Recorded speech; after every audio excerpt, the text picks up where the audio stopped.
नमस्कार दोस्तों, मेरा नाम है अभिषेक विश्वकर्मा और आप देख रहे हैं मेरा चैनल विश्व ज्ञान।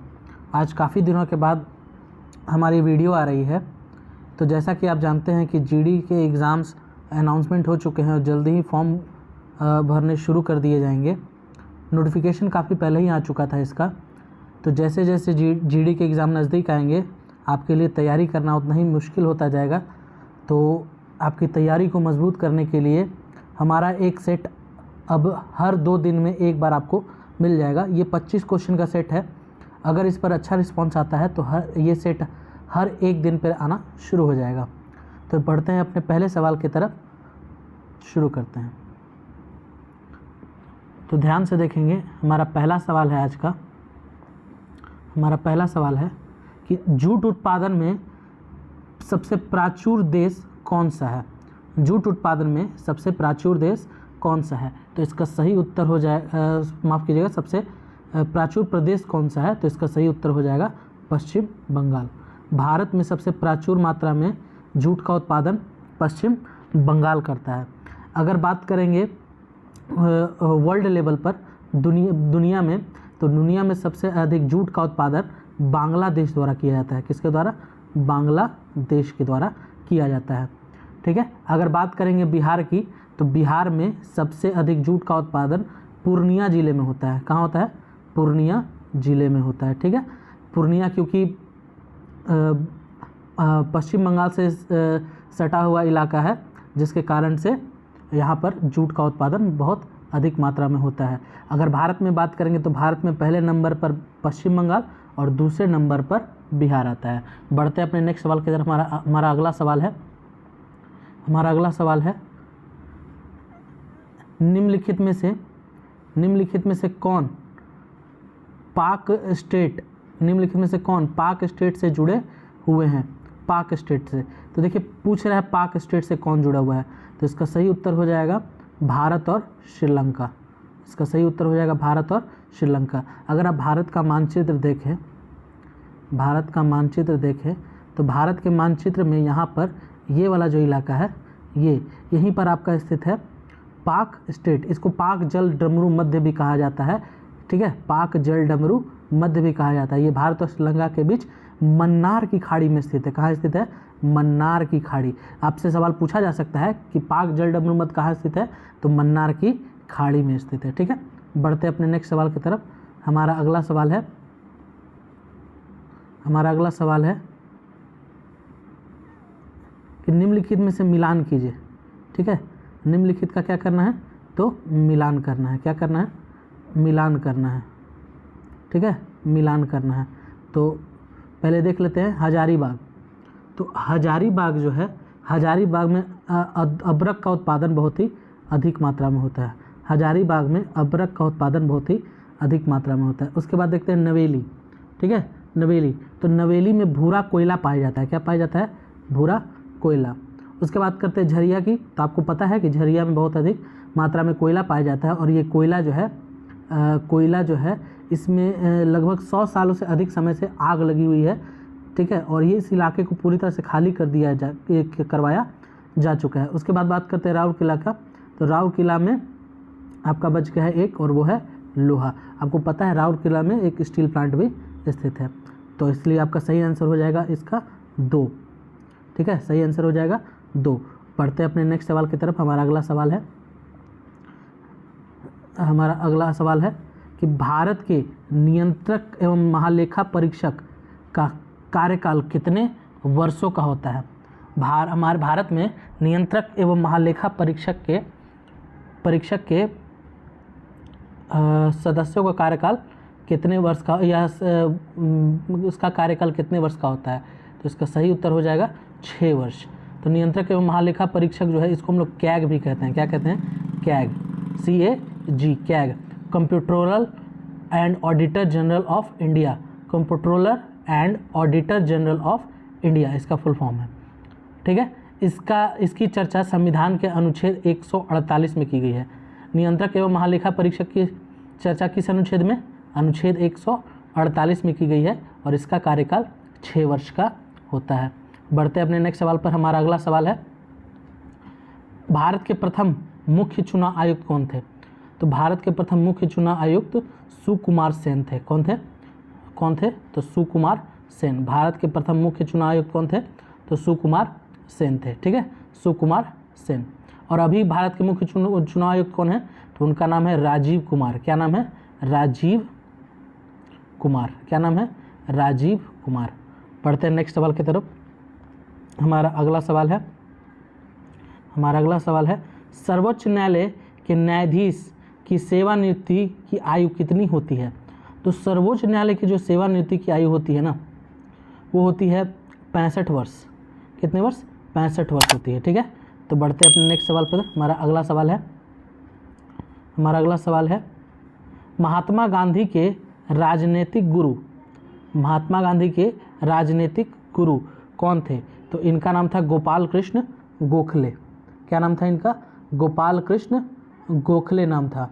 गोपाल कृष्ण गोखले ने भारत सेवक समाज की स्थापना 1905 में की थी। कब की थी? 1905 में। किसकी स्थापना? भारत सेवक समाज की स्थापना। ठीक, और गोपाल कृष्ण गोखले कौन है? तो महात्मा गांधी के राजनीतिक गुरु हैं। तो बढ़ते हैं अपने नेक्स्ट सवाल की तरफ। हमारा अगला सवाल है 12 अप्रैल 1944। ठीक है, 12 अप्रैल 1944 को सुभाष चंद्र बोस ने एक नगर में भारतीय राष्ट्रीय सेना का, यानी INA का, किसका? भारतीय राष्ट्रीय सेना, इंडियन नेशनल आर्मी INA का झंडा फहराया था। वह नगर इस समय किस राज्य या केंद्र शासित प्रदेश में है? तो इसका सही उत्तर हो जाएगा अंडमान एंड निकोबार द्वीप समूह। तो अंडमान एंड निकोबार में भारतीय राष्ट्रीय सेना का झंडा कब फहराया गया? तो 12 अप्रैल 1944 को। याद रखेंगे इस डेट को, 12 अप्रैल 1944 को। ठीक है, अब फहराया गया। और उस समय उन्होंने अंडमान और निकोबार द्वीप का समूह का नाम बदल दिया था। अंडमान का नाम शहीद द्वीप और निकोबार का नाम उन्होंने स्वराज द्वीप कर दिया था। ध्यान से एक बार फिर सुन लेंगे, अंडमान का शहीद द्वीप और निकोबार का स्वराज द्वीप नाम रख दिया था। तो बढ़ते हैं अपने नेक्स्ट सवाल की तरफ। हमारा अगला सवाल है निम्नलिखित में से किस राजवंश को कालक्रम के अनुसार लिखिए? तो इसका एक ट्रिक है। ठीक है, इसका एक ट्रिक है। तो इसका एक ट्रिक क्या है? तो इसका ट्रिक है हसीन मसूक सा। क्या नाम है? हसीन मसूक सा, है ना? हसीन मसूक सा। तो ह से है हर्यक, सी से है शिशुनाग, न से होता है नंद, म से मौर्य, सु से सुंग, क से कन्नव और सा से सातवाहन वंश। ठीक है, तो यहाँ बात कर रहा है आपका नंद, शिशुनाग, मौर्य और हर्यक। तो यहीं पर आपका क्लियर हो जाएगा, इतने में ही आपका क्लियर हो जाएगा। तो देखिए, पहले आपका हर्यक हो जाएगा तो पहले नंबर पे ये आ जाएगा, दूसरे पर शिशुनाग यानी कि ये आ जाएगा, उसके बाद नंद यानी ये आ जाएगा, और तीसरे पे हो जाएगा, चौथे पे मौर्य जो कि यहाँ स्थित है। तो आपका सही उत्तर हो जाएगा 4, 2, 1 और 3। ठीक है, तो ट्रिक याद रखेंगे, हसीन मसूक सा, काफ़ी चर्चा में रहता है ये ट्रिक। ठीक, तो ये मगध पर राज करने वाले राजवंशों का सही कालखंड है, हसीन मसूक सा। बढ़ते अपने नेक्स्ट सवाल पर। हमारा अगला सवाल है, ठीक है, हमारा अगला सवाल है लाल रक्त कणिकाओं का औसत जीवन काल। लाल रक्त कणिकाओं का औसत जीवन काल कितने समय का होता है? देखिए, इसका तो औसत जीवन काल 20 से 120 दिन होता है, लेकिन ऑप्शन में आपका 20 से 120 दिन नहीं दिया हुआ है, तो इसका सही उत्तर हो जाएगा 100 से 120 दिन। वहीं WBC यानी सफ़ेद रक्त कणिकाओं का औसत जीवन काल होता है 2 से 4 दिन का। और फिर बात करेंगे प्लेटलेट्स की। ठीक है, प्लेटलेट्स की जो बीमारियों से हमारी रक्षा करते हैं, उनका जीवन काल होता है 7 दिन का। कितने दिन का? 7 दिन का। बढ़ते अपने नेक्स्ट सवाल पर। हमारा अगला सवाल है शीत ऋतु में पशुओं के प्रसूति काल को क्या कहते हैं? शीत ऋतु में पशुओं के प्रसूति काल को क्या कहते हैं? देखिए, प्रसूति काल होता क्या है? देखिए, कुछ जानवर ऐसे होते हैं जो ठंड को आराम करने का समय के रूप में इस्तेमाल करते हैं। ठीक है, या फिर बच्चे जन्म देने के रूप में इस्तेमाल करते हैं, जैसे कि भालू या फिर मेंढक, कछुए। तो ये सब जो है ना, ठंड के समय में प्रसूति करते हैं, यानी कि बच्चे को जन्म देते हैं या तो आराम करते हैं। तो ये जो काल है ना, जब तक ये सोए रहते हैं, इस काल के दौरान इनकी श्वास लेने की क्रिया या दर या फिर ब्लड प्रेशर वगैरह एकदम नॉर्मल हो जाते हैं, एक नॉर्मल से भी कम चले जाते हैं। ठीक है, नॉर्मल से भी कम चले जाते हैं। जैसे कि अगर आप किसी मेंढक को प्रसूति काल के समय बाहर निकालेंगे तो ऐसा लगेगा कि वो मरा हुआ है, लेकिन वो अचानक से कुछ समय बाद ज़िंदा हो जाता है, उसकी नब्ज़ वगैरह नहीं चलती। ठीक है, ब्लड प्रेशर आपको नहीं मिलेगा। तो ये जो काल है ना, इस काल को कहते हैं हम लोग हाइबरनेशन। क्या कहते हैं? हाइबरनेशन। तो इसमें आपका भालू हो गया, कछुआ हो गया, मेंढक हो गए, तो ये सब आपके हाइबरनेशन में जाते हैं कुछ समय के लिए। ठीक है, तो बढ़ते हैं अपने नेक्स्ट सवाल पर। हमारा अगला सवाल है, क्रिकेट की गेंद को किस कोण पर मारा जाना चाहिए ताकि वो अधिकतम दूरी तय कर सके? देखिए, ये जो क्वेश्चन है ना, ये जो क्वेश्चन है, ये बहुत बार एग्जाम में पूछा जा चुका है। ठीक है, कि अधिकतम दूरी, तो ध्यान रखेंगे, अगर आपसे पूछेगा अधिकतम दूरी तय करना है, जरूरी नहीं क्रिकेट की गेंद हो या कोई भी गेंद हो। जैसे बहुत लोग आर्मी की तैयारी करते हैं तो गोला फेंकते हैं, तो गोला फेंकने के बारे में भी आपसे सवाल किया जा सकता है। तो अगर आपसे पूछे कि अधिक दूरी तक आपको फेंकना है तो उसके लिए आपको 45 डिग्री का कोण चाहिए। ठीक है, और अधिकतम ऊंचाई पर फेंकना है तो उसके लिए आपको थीटा जो है, यानी कि कोण जो है वो 90 डिग्री चाहिए। ठीक है, थीटा का कोण कितना चाहिए? 90 डिग्री अधिकतम ऊंचाई के लिए, और अधिकतम दूरी के लिए 45 डिग्री। ठीक है, बढ़ते अपने नेक्स्ट सवाल पर। हमारा अगला सवाल है, सूफी परंपरा के अनुसार, ठीक है, सूफी परंपरा में पीर का अर्थ क्या होता है? पीर, तो पीर का अर्थ होता है, पीर का मतलब होता है सूफियों का गुरु। क्या होता है? सूफियों का गुरु। ठीक है, सूफियों का गुरु। ठीक है, बढ़ते अपने नेक्स्ट सवाल पर। हमारा अगला सवाल है, गुरु गोविंद सिंह द्वारा खालसा पंथ की स्थापना कब की गई थी? तो गुरु गोविंद सिंह द्वारा खालसा पंथ की स्थापना 1699 में की गई थी। ठीक है, नेक्स्ट क्वेश्चन बढ़ते हैं। एक बात और बता दें, पीर का अर्थ जो होता है ना, वो मुरीद भी होता है। क्या होता है? मुरीद। ठीक है, तो नेक्स्ट क्वेश्चन पे बढ़ते हैं कि पंचशील सिद्धांतों का प्रस्तावक कौन था? पंचशील प्रस्तावकों का संस्थापक या प्रस्तावक कौन था? तो इसका सही उत्तर हो जाएगा पंडित जवाहरलाल नेहरू। तो पंडित जवाहरलाल नेहरू ने 1954 में, कब? 1954 में चीन के साथ पंचशील समझौता किया था। ये जो समझौता हुआ था भारत और तिब्बत के बीच व्यापार समझौते के लिए किया गया था। मतलब भारत और तिब्बत के बीच जो व्यापार होना था उसके लिए। और इसके कुछ सालों बाद, यानी 5 साल बाद 1959 में तिब्बत के दलाई लामा भारत आ जाते हैं और उन्हें भारत द्वारा शरण देने के कारण चीन भारत पर हमला कर देता है, जो कि 1962 में भारत चीन युद्ध का कारण बनता है। ठीक है, तो बढ़ते हैं अपने नेक्स्ट सवाल पर। हमारा अगला सवाल है कि राष्ट्रीय आय किससे निर्मित होती है? राष्ट्रीय आय किससे निर्मित होती है? तो इसका सही उत्तर हो जाएगा किसी उत्पादक गतिविधि द्वारा, किसी उत्पादक गतिविधि द्वारा। नेक्स्ट है, मुद्रा आपूर्ति किसके द्वारा नियंत्रित की जाती है? तो मुद्रा आपूर्ति जो है ना, वो आरबीआई द्वारा, किसके द्वारा? आरबीआई द्वारा की जाती है। तो याद रखेंगे, मुद्रा की जो आपूर्ति है, यानी कितना मुद्रा मार्केट में रहेगा या नहीं रहेगा, किस 2000 के नोट रहेंगे, 500 के नोट रहेंगे, ये सारे फैसले कौन करते हैं? तो आरबीआई द्वारा किया जाता है। इसलिए यहाँ मुद्रा की आपूर्ति किसके द्वारा नियंत्रित की जाएगी, इसका फैसला भी कौन करेगा? तो आरबीआई। आपको पता होना चाहिए आरबीआई का गठन 1935 में हुआ था और इसका राष्ट्रीयकरण 1949 में हुआ था। इसके पहले अध्यक्ष ऑसबर्न स्मिथ थे और पहले भारतीय अध्यक्ष सीडी देशमुख थे। बढ़ते अपने नेक्स्ट सवाल पर। हमारा अगला सवाल है, डब्ल्यूटीओ का मुख्यालय कहाँ है? डब्ल्यूटीओ का मुख्यालय कहाँ है? एक बात याद रखिएगा, जिस भी संस्थान की शुरुआत डब्ल्यू से और ख़त्म ओ से हो, उन सभी का मुख्यालय जनेवा होता है। जैसे WHO विश्व स्वास्थ्य संगठन, वर्ल्ड हेल्थ ऑर्गेनाइजेशन, ठीक है, तो इसका भी मुख्यालय कहाँ है? जनेवा में। तो जिस किसी भी संस्थान, अंतर्राष्ट्रीय संस्थान की शुरुआत W से और ख़त्म O से हो, उनका मुख्यालय हमेशा कहाँ होगा? जनेवा में ही होगा। बढ़ते हैं अपने नेक्स्ट और कंफ्यूजिंग सवाल पर। हमारा अगला सवाल है कि भारत में किस राज्य को चावल का कटोरा कहा जाता है। देखिए, धान का अगर कटोरा कहा जाए ना, धान का कटोरा, तो धान का कटोरा छत्तीसगढ़ को कहते हैं। किसको कहते हैं? छत्तीसगढ़ को। लेकिन आपसे यहाँ पूछ रहा है चावल का कटोरा, तो चावल का कटोरा जो है वो आंध्र प्रदेश राज्य को कहते हैं। किसको कहते हैं?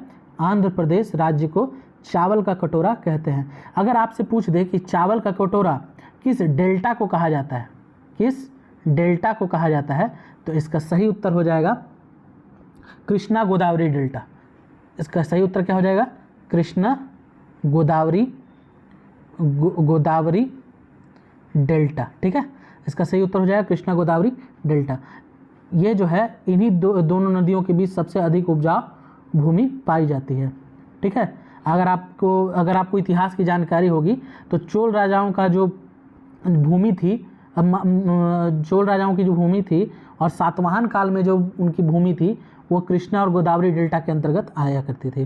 ठीक है, तो बढ़ते हैं अपने नेक्स्ट सवाल पर। हमारा अगला सवाल है,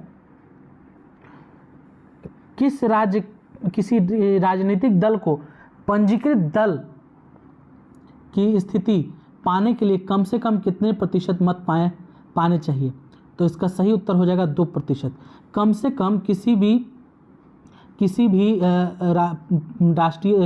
राष्ट्रीय दल, किसी भी राजनीतिक दल को राष्ट्रीय दल की मान्यता प्राप्त करने के लिए लोकसभा के 543 सीटों में से 545 इसलिए नहीं कह रहे हैं क्योंकि अभी 545 ही, देखिए कुल मिला के हैं 545, जिसमें से 2 एंग्लो इंडियन हैं जिनको अभी हटा दिया गया है, लेकिन फिलहाल अभी लास्ट अंतिम बार चुनाव 543 पर ही हुए थे, तो इसलिए 543 ही लिया जाएगा।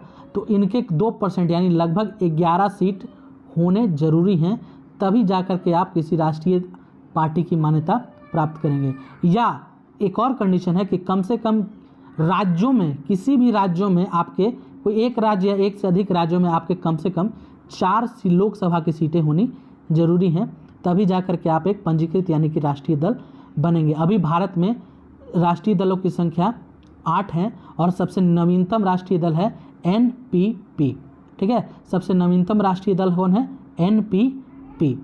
तो बढ़ते हैं अपने नेक्स्ट सवाल की तरफ। हमारा अगला सवाल है, भारत में राष्ट्रीय आय का आंकलन सबसे पहले किसने किया? तो भारत में राष्ट्रीय आय का आंकलन सबसे पहले दादा भाई नेरोजी ने